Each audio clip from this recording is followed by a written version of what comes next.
Hello, everyone, and welcome back to English Over Tea, where we make English simple and enjoyable. I'm Anna. And I'm Dan. Hello to all of our wonderful listeners wherever you are in the world right now.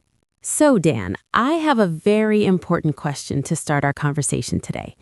When you were a little kid, maybe 7 or 8 years old, what did you want to be when you grew up?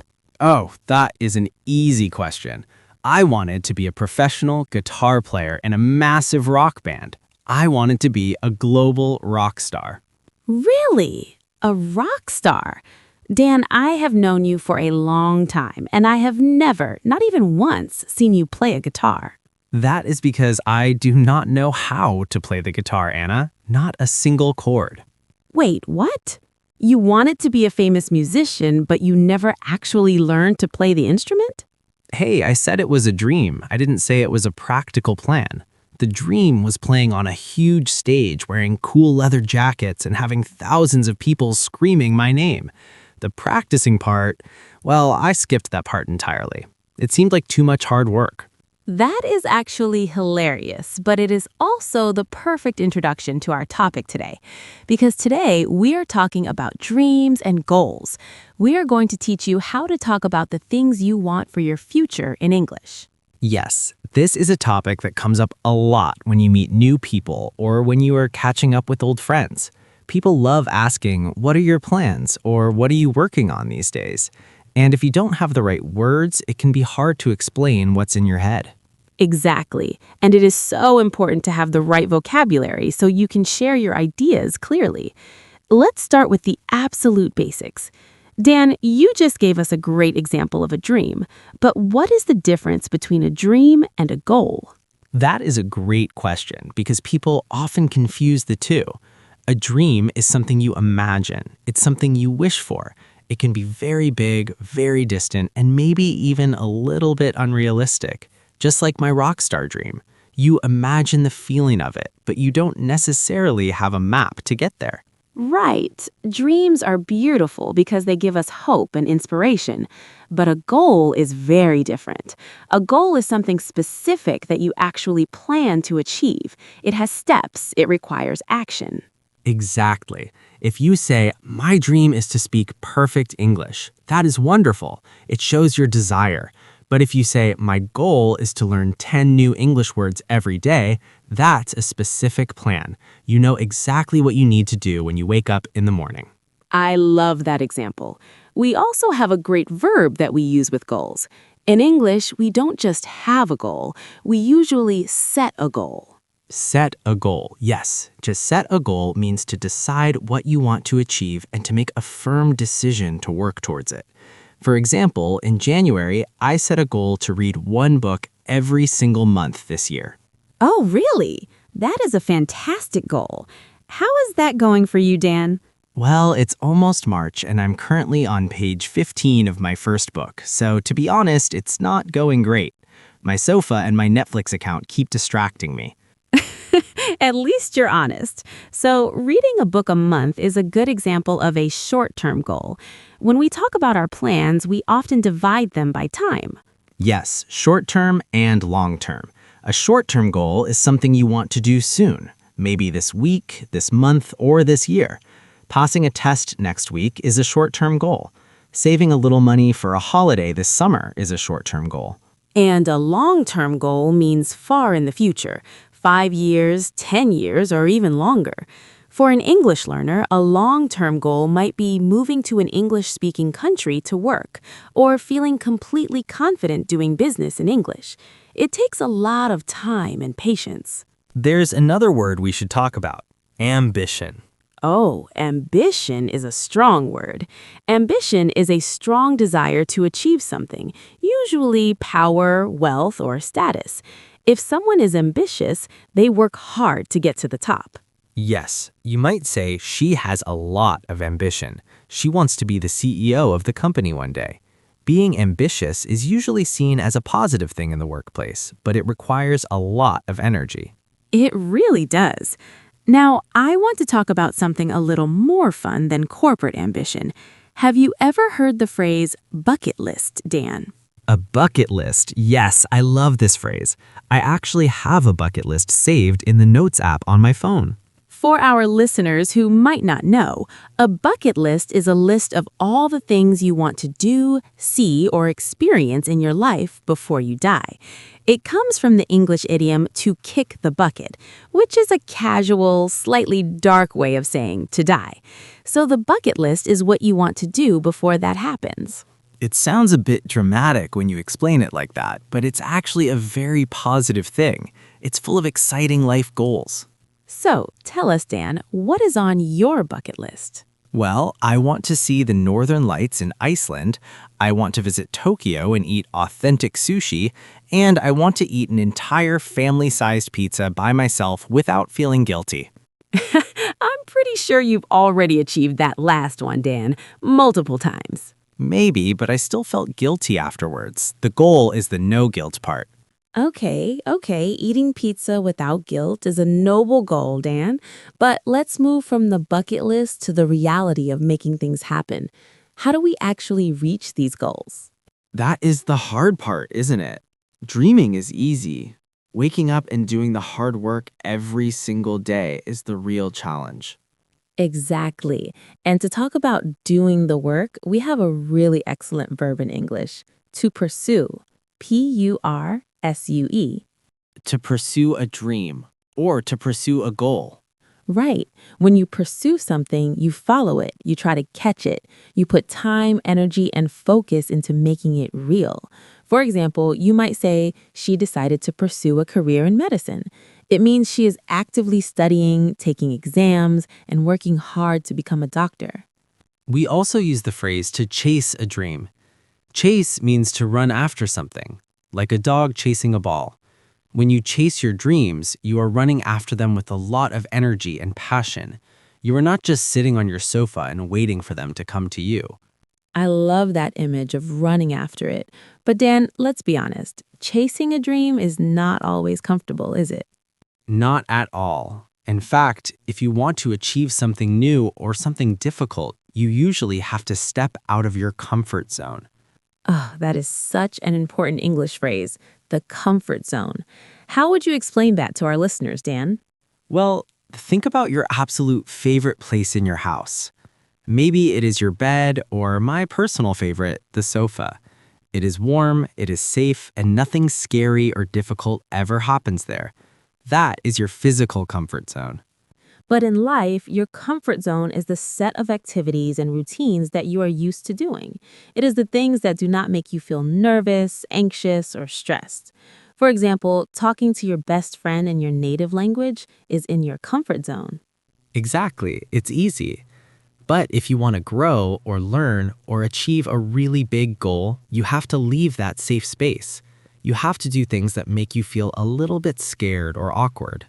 Yes. For our listeners right now, listening to this podcast might be in their comfort zone because they can do it quietly at home.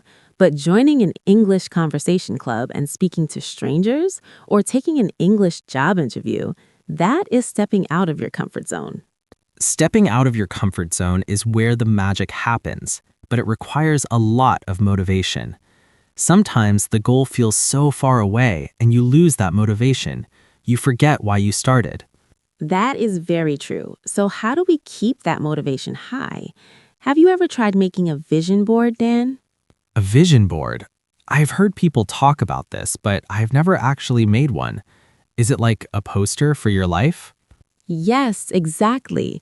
A vision board is a physical board, or maybe a digital picture on your computer, where you put images, words, and quotes that represent your dreams and goals. Oh, I see. So if your goal is to buy a house, you put a picture of your dream house on the board. Right. If your long-term goal is to travel to Italy, you put a beautiful picture of Rome or Florence.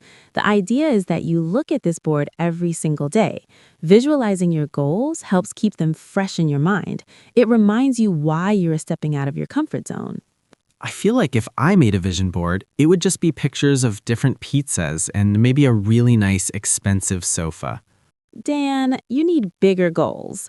But seriously, visualization is a powerful tool. However, even with the best vision board, you will face obstacles. An obstacle, that's a great vocabulary word.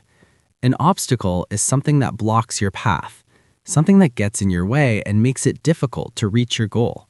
For an English learner, an obstacle might be a lack of free time, or maybe a really difficult grammar rule that just doesn't make sense.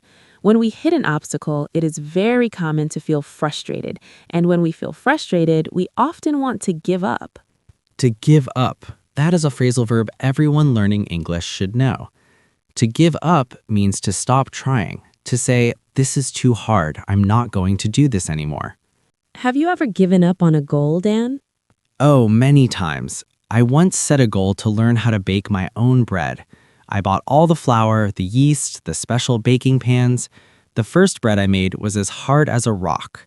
The second one was completely burned on the bottom.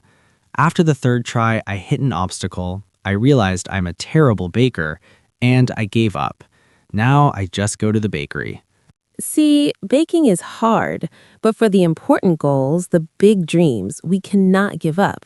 We have to do the exact opposite. We have to stick to it. Stick to it. To stick means to attach something, like using glue or tape. When you stick to a goal, you stay attached to it. You don't let it go, even when it gets difficult and you want to quit. Exactly. Learning a language takes months and years of practice. There will be days when you feel like you are not improving at all. That's when you have to stick to it. You have to remind yourself of why you started in the first place. And another simple phrase we use all the time is to keep going. It's very basic, but very encouraging. Keep going. Don't stop. Just take one more step forward. I love that. Taking one more step is the perfect way to look at it. Sometimes when a goal is massive, like moving to a new country, it feels totally impossible. The secret is to take baby steps. Baby steps. Small, slow, easy steps. Just like a baby who is learning to walk. You don't try to run a marathon on your very first day. You just take one tiny step forward. If your goal is to read a whole book in English, a baby step is reading just one single paragraph a day. That's it. Anyone can read one paragraph. And before you know it, those baby steps turn into a whole mile. They add up over time. So true. We've covered some excellent phrases about the hard work behind our dreams today. Listeners, we want to hear from you. What is one baby step you are taking today towards your English goals? Tell us down in the comments. Let's support each other and keep going. All right, so we have talked about setting goals, stepping out of our comfort zones, and taking baby steps. But there is another big part of the journey that we haven't mentioned yet. What happens when you tell other people about your dreams? Oh, that can be scary. Sometimes it's harder to say your dream out loud to another person than it is to actually do the hard work. Exactly, because when you share a big goal, you are making yourself vulnerable. You are letting people see what you really care about and what you really want for your future. And unfortunately, not everyone in the world is going to cheer for you. That is very true. Let's talk about the good people first. The people who cheer for you are supportive. If your friends are supportive, they encourage you. They say, you can do it. Or they ask, how can I help you reach your goal? We all need supportive people in our lives. But then you have the exact opposite. The people who tell you your dream is silly or impossible or too risky. In English, we have a great word for these people. Naysayers. Naysayer. Naysayer. A nay is a very old English word for no. So a naysayer is literally someone who constantly says no. They are negative people. They focus on the problems instead of the possibilities. Let me give you an example. When I told my family I wanted to be a famous rock star, there were a lot of naysayers. My uncle looked at me and said, "Dan, you don't even own a guitar." Well, to be fair to your Uncle Dan, that was a very logical point. That is not just being negative, that is just stating a fact. Okay, true. But a real naysayer will try to stop you even when you do have a good plan and the right tools. They try to talk you out of it. To talk someone out of something. That is a very common and useful phrase. It means to persuade someone not to do something. You use your words to change their mind and stop their plan. Right. If you say, I want to start my own business, a naysayer might try to talk you out of it. They will say, it is too expensive, it is too much work, you are going to fail and lose all your money. I remember when I first wanted to start a podcast, I had a few naysayers tell me, Anna, there are already so many podcasts out there. Nobody will listen. Really? People actually told you that? Yes, directly to my face. It was very discouraging. They tried to talk me out of it. And that is exactly why some people prefer to keep their goals a secret. They don't want anyone to talk them out of it before they even start. I completely understand that. But on the other hand, sharing your goals with supportive friends can help you stay on track. Stay on track. Just like a train stays on its tracks to reach its final destination. When you stay on track, you keep moving toward your goal without getting distracted. And your supportive friends can hold you accountable. That means they check on your progress. They ask, hey, did you read that English paragraph today? And because you know they're going to ask you about it, you actually do the work. Accountability is huge. It is often the difference between just dreaming about something and actually making it happen. Make it happen. That is an active, powerful phrase. You don't just sit and wait for success to find you. You make it happen. You take control and do the work. And as you do that work, you will reach certain points that show your progress. We call these milestones. A milestone. Hundreds of years ago, a milestone was a physical stone on the side of a road that told travelers how many miles they had traveled. Exactly. And today, we use the word to talk about important achievements along the way to a much bigger goal. For example, if your long-term goal is to speak fluent English, a milestone might be having your very first 10-minute conversation with a native speaker without using a dictionary. Or passing an A2 level grammar test. That's a massive milestone. It proves that you are moving forward. You haven't reached the final destination yet, but you're definitely on the right road. Celebrating those milestones is so important. If you only celebrate the final victory, you will be waiting a very long time to feel happy. You have to enjoy the small wins. And when you finally reach that big goal, when you look back at all the hard work, the late nights, the baby steps, and the milestones, there is one phrase that describes that feeling perfectly. It paid off. Yes, to pay off. It means that your hard work gave you a good result. Your effort was like an investment of your time, and now you're getting the reward. You might say, all those hours of studying vocabulary really paid off. Now I can watch movies in English without subtitles. That is the best feeling in the world, when you can finally say, I did it, and it paid off. It makes all the difficult moments and all the naysayers completely disappear. It really does. So, listeners, we have a question for you about sharing your dreams. Are you the kind of person who tells everyone your goals right away, or do you keep them a secret until you have reached a major milestone? Let us know in the comments below. We are very curious to see how many of you are secret goal setters and how many of you like to announce your plans to the world. So, we have talked about setting goals, doing the hard work to pursue them, and dealing with all those negative naysayers. But Dan, before we review our new vocabulary, there's one last situation we really need to discuss today. What is that, Anna? What happens when you realize that your goal is actually not making you happy? Or what happens when your dream completely changes? Oh, that is a huge topic, and honestly, it happens to everyone. Sometimes you set a goal, you work really hard for it for months or even years, and then you realize, wait, I don't actually want this anymore. It doesn't fit my life now. Exactly. And in English, we say it is perfectly okay to change your mind. To change your mind means to make a new decision. You thought one way in the past, and now you think a different way.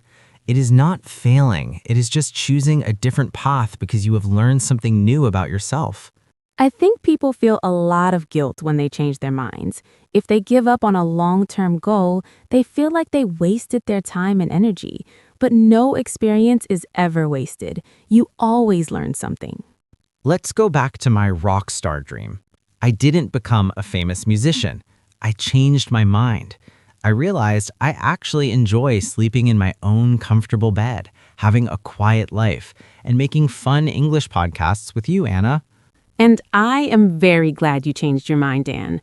But sometimes we are forced to change our plans. When things don't go as planned, you might experience a setback. A setback. Setback. A setback is a problem that delays your progress. It stops you from moving forward and pushes you backward for a little while. For example, if your short-term goal is to save money for a holiday, but suddenly your car breaks down and you have to pay a lot for repairs, that is a major setback. It's frustrating, but it doesn't mean the holiday is canceled forever. It just means it will take a little longer. When you face a big setback, sometimes you have to pivot. That is a great business word, but native speakers use it in everyday life too. To pivot means to turn and go in a new direction. You keep moving, but you completely change your strategy. Yes, if the English language class you joined is too difficult and you are not learning anything, you shouldn't just give up on English entirely. You just pivot. You find a different class, or you start listening to podcasts, or you hire a private tutor. Exactly. The final goal, learning English, stays the same, but the way you get there changes. You pivot.